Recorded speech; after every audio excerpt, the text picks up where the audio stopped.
Hello সবাইকে আমার channel বানানুল্লি মহাবীরে অনেক অনেক ওয়েলকাম। আজকে একটা সুন্দর প্রাচীন মন্দির দর্শন করাবো। এই যে প্রাচীন মন্দিরটা, এটার নাম হচ্ছে হর হর হর মহাদেব।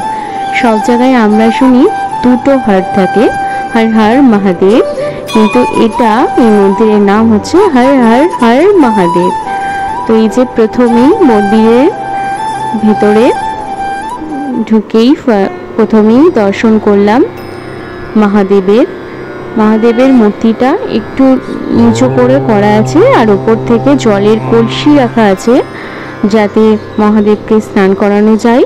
আর সামনে নন্দী মহারাজ, আর তার সামনে একটা কচ্ছপের মূর্তি আছে, আর পাশে অনেকগুলো ছোট ছোট মন্দির আছে। এই যে বজরংবলীর মন্দির, জয় বজরংবলী।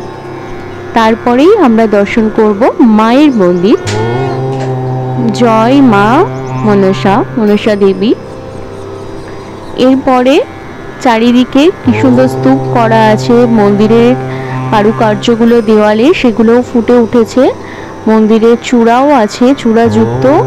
এটা অনেক প্রাচীন মন্দির, এখন সংস্করণ চলছে, রং করা চলছে। এটা পুরো কমপ্লিট হয়ে গেলে দেখতে আরো সুন্দর লাগবে। পাশে একটা ছোট্ট পুষ্করিণী আছে, চারপাশে একটু জঙ্গল, একটু গা ছমছম করবে একা গেলে, কিন্তু বেশ ভালো।